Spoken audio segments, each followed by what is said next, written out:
Okay. Good evening, everyone, and thank you for standing still until 4 o'clock for the session. I would like to introduce Dr. Murali Shanmugavelan. He is an anti-caste scholar emerging from wide range of experiences from anti-caste work and life. He is an active member of Anti-Caste Stakeholders Forum in the UK that seeks to criminalize caste practices in the UK. He is a Data and Society affiliate, advocates for anti-caste agenda in digital cultures, labor, tech-associated policy debates, and emerging AI debates. He is also affiliated with Oxford Internet University. His research is concerned with the dissolve of protected categories such as caste, race, gender, and sexual orientation in media, communication studies, and digital cultures. He has recently published a module on critical caste and technology studies. This is an elaborate syllabus for scholars about media, data, and the industry. His work would produce an edited anthology of exploitative practices of the marginalized platform workers. He has written a research and policy briefs on pro-poor access to communication, internet governance, access to knowledge, and about caste and development. I would like to welcome Professor Dr. Murali Shanmugavelan on behalf of AKSC to discuss with us today about castelessness of caste in digital cultures. Sorry about that. That's okay. Just for the record, I'm not a professor. That would be an injustice to all the professors who had actually taken a lot of pain to acquire the title and spoke before me, so that's just a point of order. Thank you so much. Thank you for staying back. I know it's about 4 o'clock, but to my body, it's past midnight. So if I just slow down a bit, kindly bear with me. First of all, I'd like to actually thank all the speakers. It's amazing. I'm a bit overwhelmed, and I'm not even going to I'd rather sit back and listen, but here I am. And I also like to actually thank all the NGOs who actually, introduced their amazing work in between. And I thought both in content and form and strategy, it's an amazing idea of actually to lend spaces, because otherwise some of these NGOs are quite not particularly resource intensive. So the fact that this place actually gave this organic spaces for the others to share and then talk about, and I think that's a very, very interesting, and also it's a political act as well. Talking of which, I often say that in my talk, at least, especially when we talk about anti-caste solidarity issues, those who come to live, to be part of this conversation, I don't think you're a passive listeners. In my world, this is an act of solidarity that you're here. So to that extent, I actually welcome you as my fellow participants, and we're going to have a cracking discussion, to be honest. That's just what we're going to do. Yeah. So castelessness of caste in digital cultures. I just want to make another caveat before I jump into the conversation that, if you don't like my point of view, I totally get it. Let's just talk and sort it out. Don't throw stuff at me. Just letting you know. And also I mean it, because some of the things that you may or may not agree with what I'm going to say. And I just like to actually quote one point from Ambedkar's Maitri. I just like to share this concept Maitri as a sort of a code of conduct every time I talk about anti-caste solidarity in any safe space, because Maitri offers this amazing safe space. It's about basically, it's a fellowship that we are extending to everybody, and that should never be abandoned, regardless of one's positionalities or perspectives, right? And Ambedkar very nicely puts it. It is a sort of a fraternity and fellowship that militantly exceeds the moral dictates of friendship and fidelity. So it's just the fellowship that stays above all of it. So let's just hang on to it and then let's get on with it. Let's get cracking. So castelessness of caste. I'm just going to dive straight into it because I don't want to explain what caste is to this audience. There is a growing denial of castelessness and a call for recognition of globalization worldwide, especially in the UK, US, Europe, and Australia. So dominant caste groups have advanced unjust arguments to deny the existence of global caste. On one hand, they have enclosed caste within religion and nation, specifically Hinduism and India, so as to restrict the field of social policy and exempt caste from the law as a basis of discrimination. On the other, these privileged caste groups have attributed the classification of caste to the colonial past and therefore dismissed it as a historically marginalized and protected category. Hence, caste should not form according to them, caste should not form the basis of social justice, political and economic analysis in the present world. That's what they argue. To reiterate, dominant caste groups, especially in India and other South Asian societies such as Bangladesh, Pakistan, Sri Lanka, and so on. Dominant caste groups refuse to acknowledge and lived in experiences of Dalit Christians, Muslim Dalits, or the so-called Dalit Hindus in Bangladesh, and thus denying all social protection policies. Secondly, the diasporic dominant caste Hindus, Sikhs, Muslims, Buddhists, and others articulate caste for the protection of British Empire and is now a relic outside South Asian societies. So how do they manage to do that? So when Dalits and other oppressed caste groups question the casteist practices and rituals that are implicitly violent and humiliating, diasporic dominant caste members refer to those practices as cultural practices or the culture, and even demand social protection of their policies under multicultural policies and Equality Act principles from Western secular states.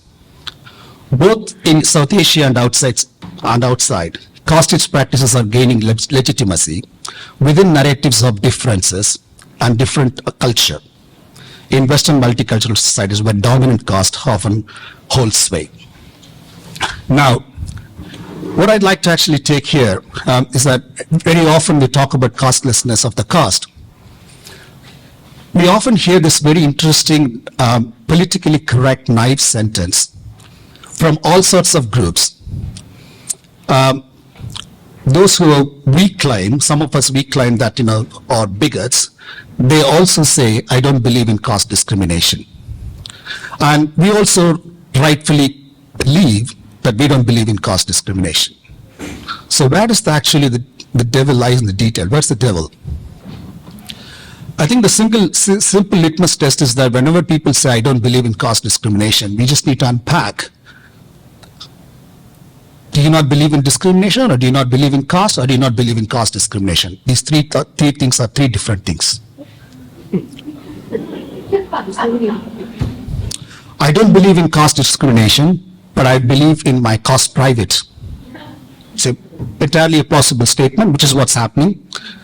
And some people say, I don't believe any discrimination, or some people might say, I don't believe in caste at all, or casteism, or I believe in anti-caste, or I believe in anti-caste society. It's just the layers and gradations of it.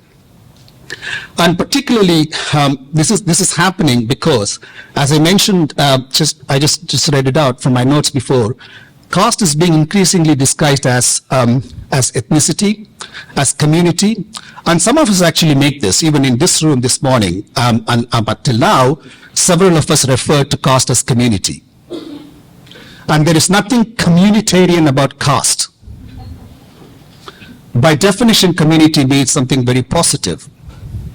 But we still keep on actually referring the word caste as community. We say this community, that community, Brahmin community, Jat community. So that's a sort of, the articulation that how we have actually normalized and perpetuating some element of caste as a castelessness behavior. Especially in countries like US or the UK where I currently live. So much of my experiences at the moment coming from either South Asia or from the UK. So when we talk about caste as culture or caste as a difference, when we say we, some of us, we often refer them as a sort of a valuable feature of multiracial, multicultural and multiracial society. And therefore it gets a pass. And that's a way of making the caste sort of a castelessness. But it is not just that. Some of us also make the same mistake. I just want to give you a very brief example from the UK scenario.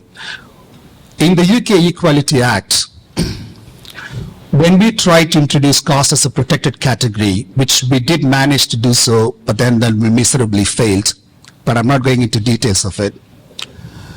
One of the reasons for the failure was when we first had a chance to actually win a case, the case was won on the basis of caste as a ethnicity. That's how the case was won.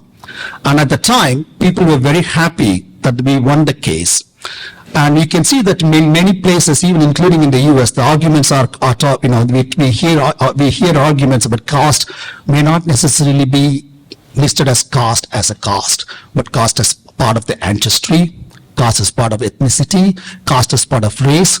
And these are actually, even from well-meaning, like-minded people, when they articulate, they are contributing to the erasure of caste from its original, in the original sense. It may actually offer us some sort of a low-hanging fruit or short-term success, but in the long term, it's going to be offering a disastrous consequences. Trust me, that's what happened in the UK. So I would highly urge of any of the activists here or policy advocates not to compromise on that. If there's a caste, needs to be recognized as a caste as a social protected category. It cannot be equated with others, conflated with others. And some of us continue to do that. So another example is that we tend to, I'm glad that I'm actually speaking after the Gurudar, our friends from Gurudar side, they've spoken. When we talk about SB 403 or the Equality Act in the UK, some of us are very quick to sort of loosely use the term caste as Hindutva, or caste as Hinduism, or caste as Hindu right, casteism as Hindu right. I can understand that. I mean, it is true that caste is extremely inextricably linked to Hinduism as a religion and so on and so forth. But there is also a point about caste is it's becoming, especially as it was mentioned by previous speakers today, it's becoming increasingly non-essentialist. It's shape-shifting. It's sort of actually taking up, this caste is not rigid, as once sociologists, anthropologists led us to believe. Caste is extremely fluid. It is just over there, in the ether, salient, and it's waiting for you. It's like almost like a cyanide gas out there.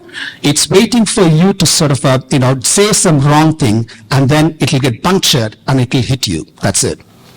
So it's always there, but it takes in different forms, it manifests in different forms. To say that, to sort of, morph caste into some sort of exclusive to, patented to one religion, and not only one religion, one type of religion, which is like the Hindu rite. Now, I'd like to actually invite you to pay a little bit of attention to this particular, my discomfort to the word Hindu rite. So every time when people say the word Hindu rite, they mythically insinuates or invokes the Hindu secular. Because otherwise Hindu rite cannot exist, can it? There must be an opposite side to the Hindu rite, otherwise Hindu rite cannot exist. And for those who have actually been reading Ambedkar and Periyar, or Phule for that matter, you can know that, we all know that Ambedkar very famously said, there is no secular Hinduism, there is no secular Brahmin. And Periyar completely rejected the agency, and he wanted to break away from it, and that's where he thought the annihilation of caste would function. Now, every time we keep on reinforcing the Hindu rite, we are unconsciously excluding our comrades from other parts of religion like Sikhism, Buddhism, and so on and so forth. Which is one of the reasons why we kind of actually reinvent this one particular group as our enemy, and we are missing the target, or we are focusing our target too much on one them, and that also leads to some sort of an erasure of a caste. It becomes a religious debate. We start actually, we have to make the debate, it's about caste. So when I say castelessness as a kind of an emerging issue or a problem, it's not coming just from the opposite side. In part, we are also contributing to that debate. I just want us to be aware of that.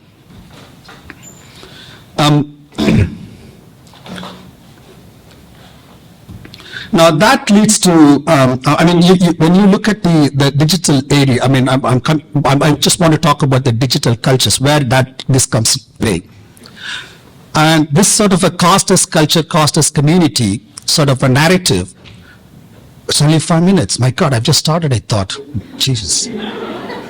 Okay, just give me extras a few minutes more, please, if you don't mind.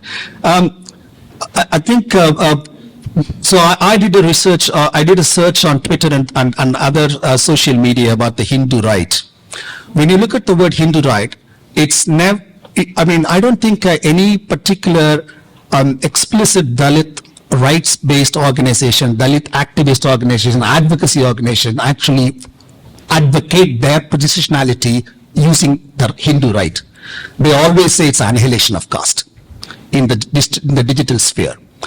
But then you pay attention to who's actually using the word the Hindu right, it's the dominant caste progressives or someone else.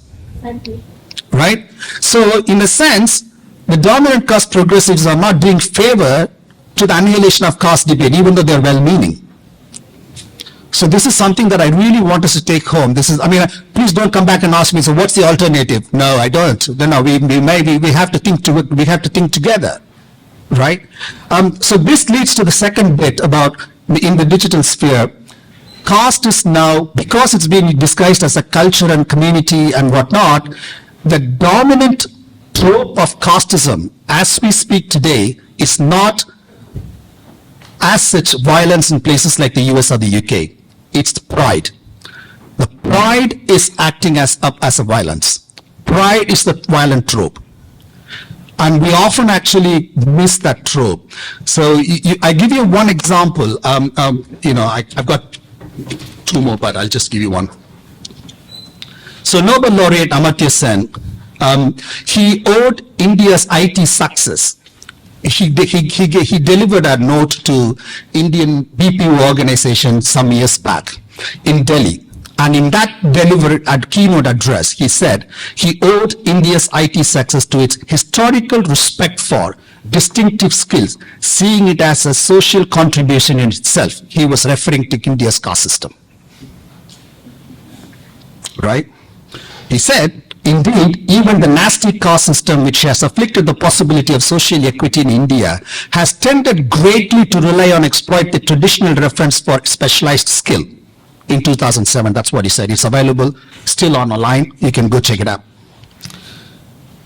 And the Prospect magazine in the UK, which is known for its center-left or center-right, whatever, I'm just losing track of all these positionalities these days, attributed India's IT success to the pedagogic and intellectual traditions rooted in Sanskrit Vedas. Now, this is how the pride is spun, and if you question that, the answer would be the pride is spun, no discrimination is actually ever caused. And we have to actually reclaim the debate. There is no pride without actually belittling someone. And that is the reason why, that is why we shouldn't talk about religion, we should talk about caste when we talk about caste. Otherwise, we are actually contributing to the erasure of caste.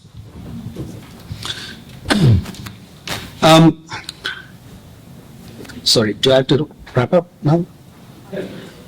Okay, very quickly. Okay. Okay, thank you. You can take 5 more. Okay. So my point is that pride is the most at this point of time when we talk about manifestation of caste or violence, caste violence. pride is the most vicious, violent manifestations as we speak today, and we have to recognize that.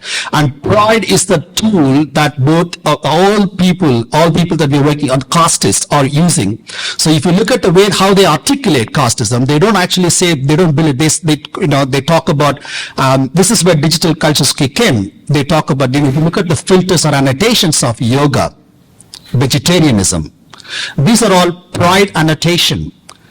And some of you might know, when the Google announced their .day extension, domain extension, when they launched the .day extension, on the day they actually wanted to make a news splash. So they actually entered into some sort of an agreement with certain community and certain people, so that on the day of launch they'll say, by the way, we already have got some really key people who bought into this domain, and they announced. One of the domains they launched was yoga.day.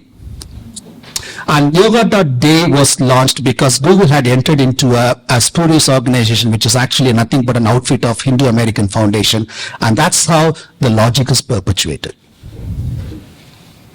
So you can see that how the annotations and filters, and it's actually a result of one's own idea of what constitutes, casteism, what constitutes caste pride. So the second thing is that, what I'd like to just say quickly, very quickly, is that caste private and caste public. This is another thing that's allegedly leading to the state of castelessness. So here's the point. Every time you talk about, if someone believes in caste rituals, not casteism, not caste discrimination, because these are different things, especially in diaspora. So we talk about practices. Practices are private. Practices are personal. And that has nothing to do with discrimination. That's the argument that's been put forth all the time. And we have to actually confront there is no caste private. Caste can never be private. Caste can never function as a private. And this is why Habermas in public sphere actually squarely fall flat when you actually problematize them from critical caste studies. So there is no caste public, caste private, only caste as caste. I'll give you a very quick an example. If you have a phone and most amazing, world-class, all the technology built into the phone, but there's only one phone in the world, no one else has that phone is useless. The phone's value is actually multiplied by its networks. And that's how the caste works. So caste can never function alone. It ceases to exist. So caste has to be relational. Caste is networked. So that's where the communication analysis kicks in. And then you have what I talked about. Yoga vegetarianism is all about washing caste, like whitewashing caste and normalizing caste. And then I just want to go very quickly with the next point. If you look at the digital culture's explanation of castelessness of caste, there's another interesting way that how certain words are being normalized in digital cultures. A good example is the word pariah. And those who have actually followed the word pariah for a long time, Hannah Arendt, the way that she used pariah, Max Weber's use of pariah, I'm not justifying any of these expressions, how they used it, but they were using it, and it was all in the kind of academic realm, and slowly sneaked its way into the public dictionaries in Cambridge, Oxford, and so on and so forth. But now, with the borderless digital cultures, the word pariah is a very legitimate word because the annotation filter is actually drawn from dictionaries. It has nothing to do with casteism. So even if you actually manage to take time and pain to complain that there's a word called pariah, and content moderation will actually shoot you down because it's already it's normalized. That's one point. The second point is that what's the result as a result of it?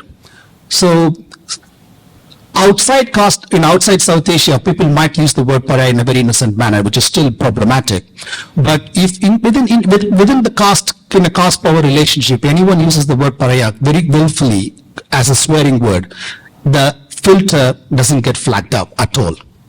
So that's the kind of active castelessness that's being kicked in through the machine learning processes and so on and so forth. So, and then we have talked about content moderation politics, but I've been nudged otherwise, so I'll stop here.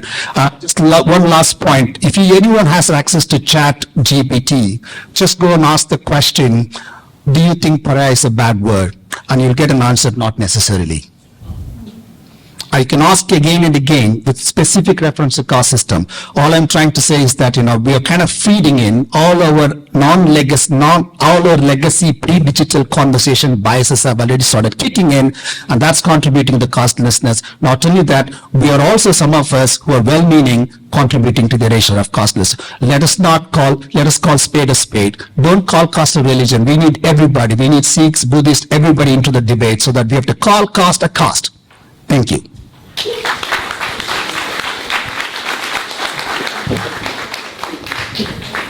Thank you, Murali, for the wonderful talk.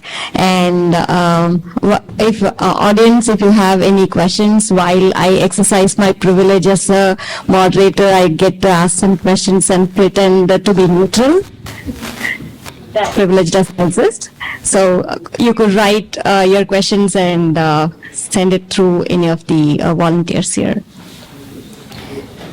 So, Murali, I would like to ask about this one actually becomes casteless by forced invisibilization of caste. So I suddenly stopped believing in caste, and caste ceases to exist for me. And removing the last name against adding caste name. Like adding caste name as last name kind of announces your own caste. We had a movement in Tamil Nadu which denounced their last name as caste names, but after they came to the US, they started adding caste names. And then they started removing the caste names as last names to announce that I became just casteless by removing this. So how do you think the privileged actually should address their spot in the process of becoming an ally? Because suddenly when I stop believing in caste or announcing such ways, it doesn't denounce the privilege, and how does one become an ally and deal with the messiness of it?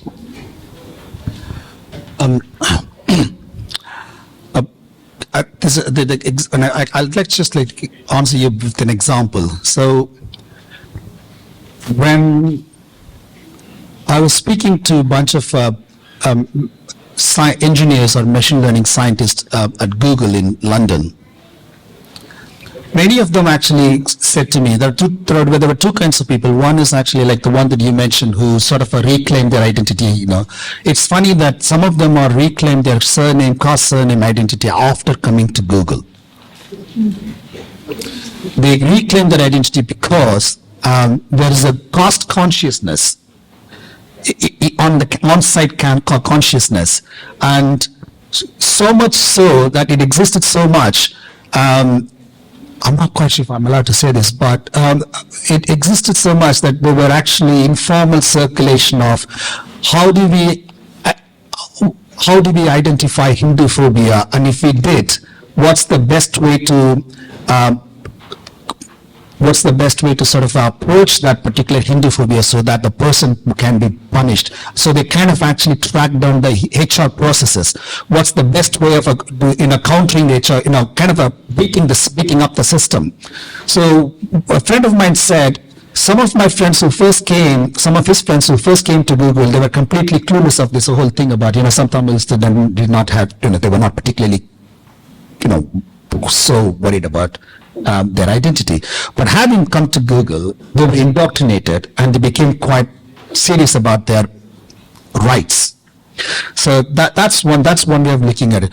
But I also think that the invisibilization also kicks in when you're caste blind. I think that's probably what happens in most situations, especially in the UK. In the BBC World Service Radio, especially Asia World Service Radio, they have a very strong, because the UK has a very strong Punjabi communities, Jat communities. They often have a pop cultural program surrounding some of these demographies, and very often we hear phone-in program, and people are saying, saying that Jat is my identity, the caste pride and caste blindness, and that they often think that that's actually nothing to do with caste. So that's invisibilization also comes from a very kind of a caste blindness. That's because they actually very closely attached to one particular group, one particular time and space and geography. That's what I think, Adam. I don't know if you answer your question, but. Wonderful. Thank you so much. And as an extension, like, what would you suggest the everyday practices of the one who wants to become an ally should be, or how the communication should happen? For example, while the communications happens, sometimes we see people who are trying to becoming allies being subtly happy about being saviors. So how would you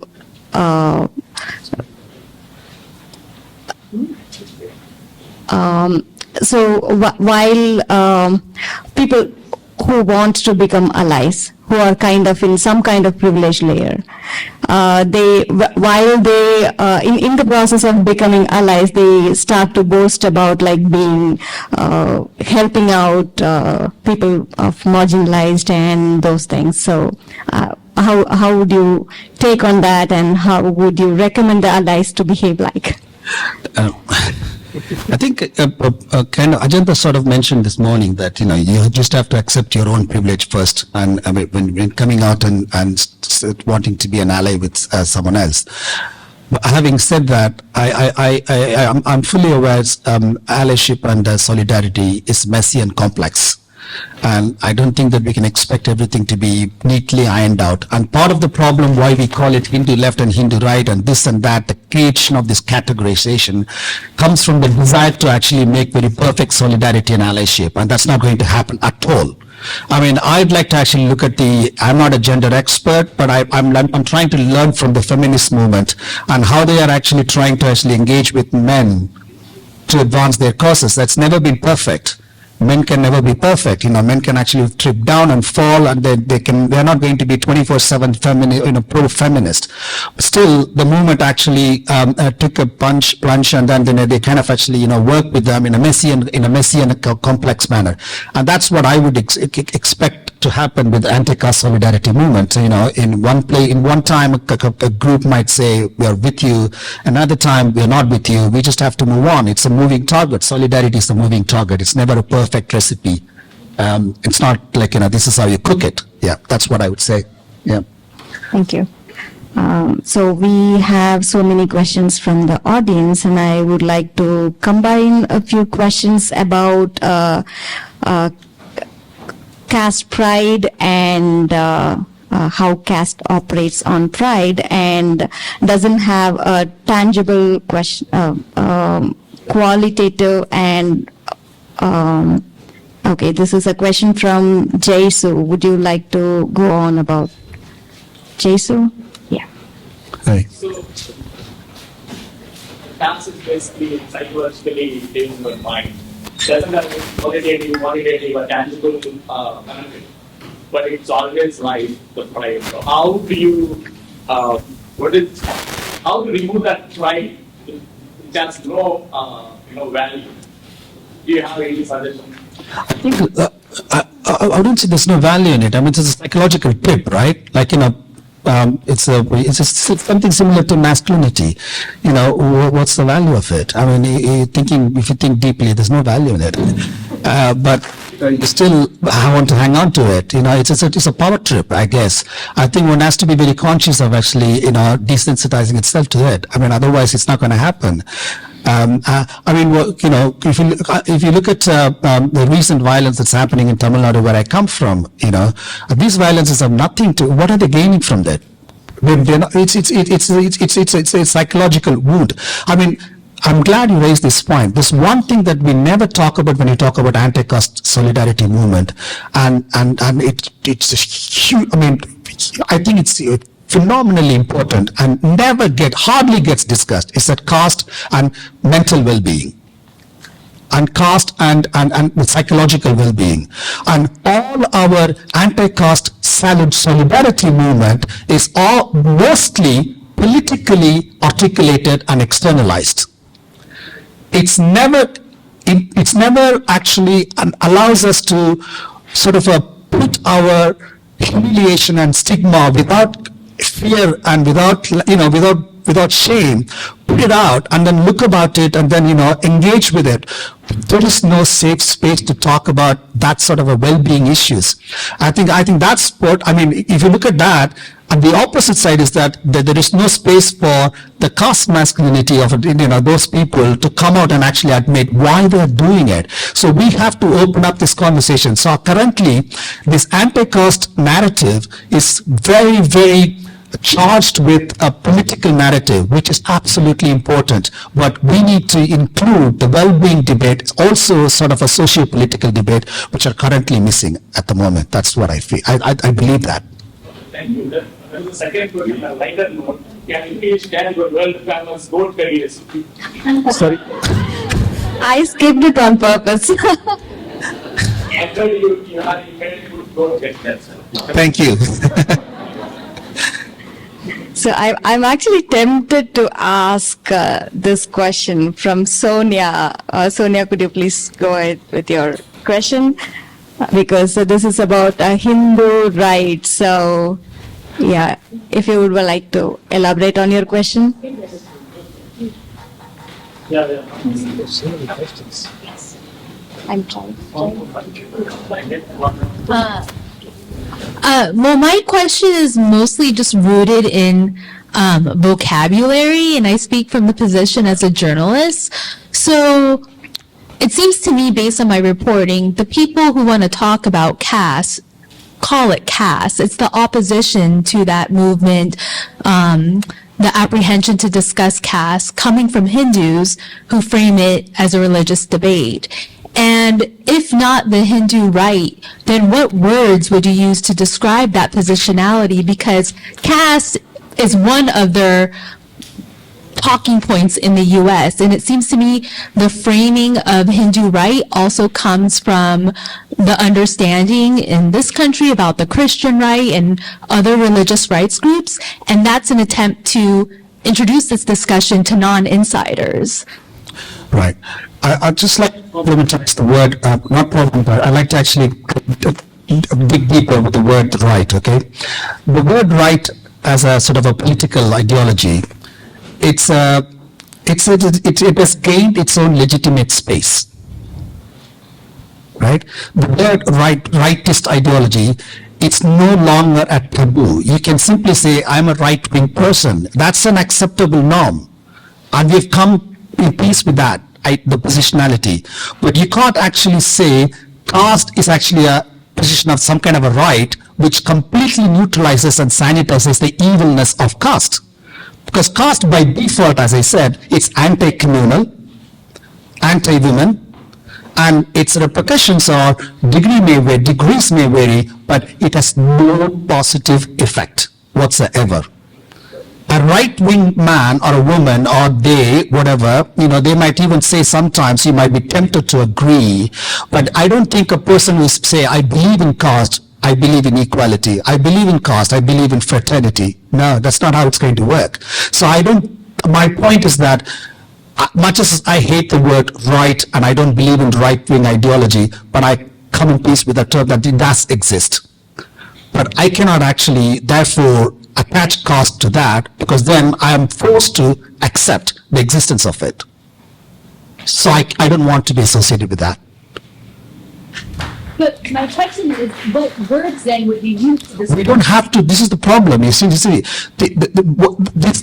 anxiety, I'm not saying that this anxiety directly from you, but generally speaking, this anxiety of actually a desire to invent a meta-narrative.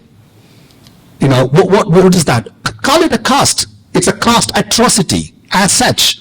You know, in the same way, every time people use the word global south, I'm so tired of it.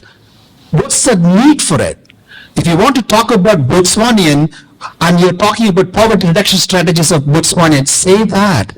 And don't say that hyphen, a global south analysis. No need. So there's no need for Hindu right analysis. Call caste a caste. It's a caste atrocity. I want to annihilate caste. I mean, you want to actually use the word that's so familiar with the local context so that you can actually introduce the caste atrocities. But the task here is that we need to actually, by removing this super meta narrative, only then we can make caste as a global issue. If you don't do that, you'll be piggybacking on other categories forever. The ultimate aim is that we have to actually have a global, like a global, there's an anti-racist movement. We'd like to have a global anti-caste movement. How would that's going to happen? We need to. It's going to take some time, but we need to actually make that happen.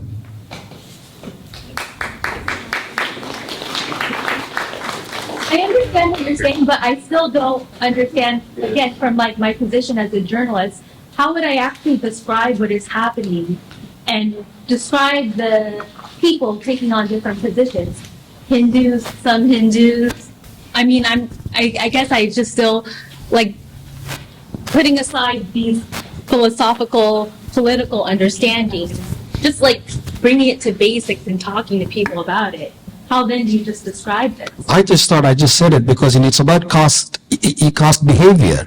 Caste behavior. So this is getting out of the format now, more of a discussion.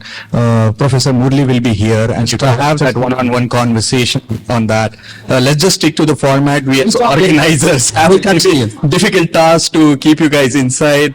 I have to announce. And I like that. We'll continue later. But please continue that. Yeah, well, we have just one more question from Kanak about the UK legislation that caste legislation that that started in the UK and what happened to that. Do you want to elaborate on that, Kanak, your question? Yeah, the past. In the past, there was legislation, UK activist, Ambedkar activist tried to bring in, like SB 403, but I know that for the fact it's failed for some reason. I just want to know, I know myself, but I just want others to know like what happened to that, why it has failed, what lesson we should, Ambedkarist, other activists in US should learn from that failure. Frankly, it's a failure. Yeah. Frankly, I don't think I think we have to learn lots of tactics and strategies from the US.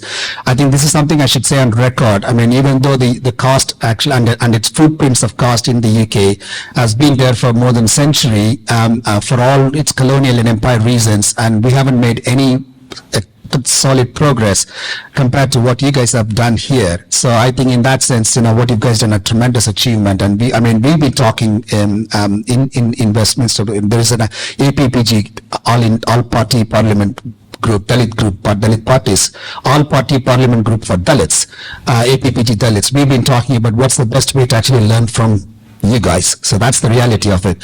But just to give you a very quick, with less than 2 minutes, you can go to Caste in the UK website or International Dalit Solidarity website. I have written a long note about what has happened in the UK so far. But to give you a very quick snapshot of it, so way back in 2007, I think when David Cameron was Prime Minister, there had been an intense lobby, and finally David Cameron technically him, but practically the Equality and Human Rights Commission forwarded the note saying that caste should be integrated as a protected category in the Equality Act. So in the Equality Act, they made a sort of announcement, a sort of annexure, and saying that caste is now needs to be considered as a protected category, and it should be incorporated into the main section. Okay, Equality Act 2010. And when that happened, everyone was actually elated, we were happy, and we were hoping that at some point the House of Commons would introduce a bill and introduce actually caste into the Act.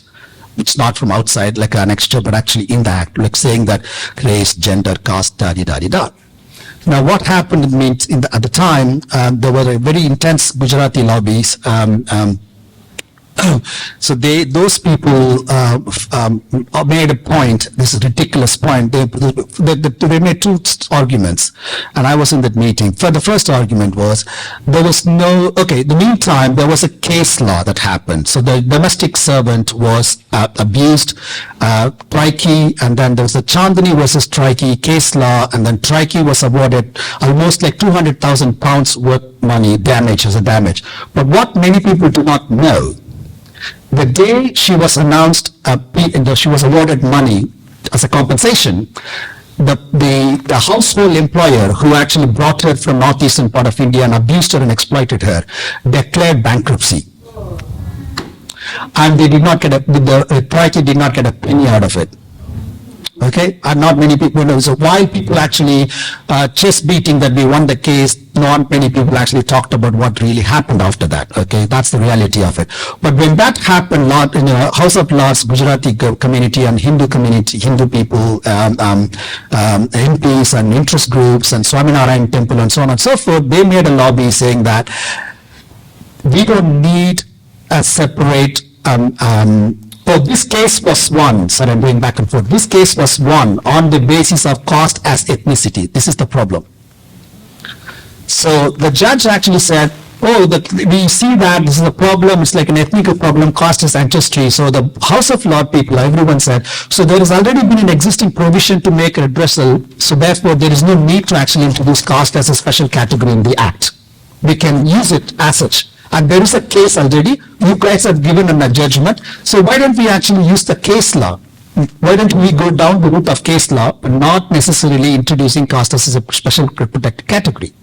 And we all oppose that.